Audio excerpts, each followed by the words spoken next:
হাত মুখ ধুচ্ছিল। তো কিছুক্ষণ পর পেল্টোর বাবা এলো, আর পেল্টোর বাড়িতে দেরি করে আসার কারণটা পেল্টোকে জিজ্ঞাসা করলো। পেল্টো তার বাবাকে বলল তার বন্ধুর বাড়িতে সে পড়াশোনা করছিল।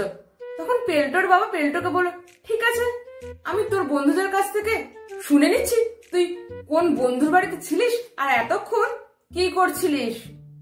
এই বলে পেল্টোর বাবা এক এক করে পেল্টোর সব বন্ধুদেরকে ফোন করতে লাগলো।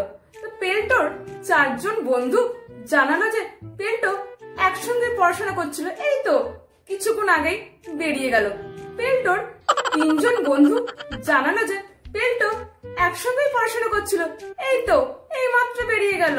2 জন বন্ধু জানালো পেল্টো তাদের সাথেই আছে, পড়াশোনা করছে।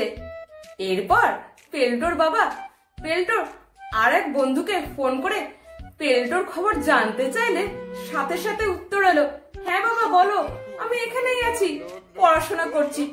এরপর পেল্টোর বাবা পেল্টোর আর কোনো বন্ধুকে ফোন করার মতো অবস্থাতে ছিল না।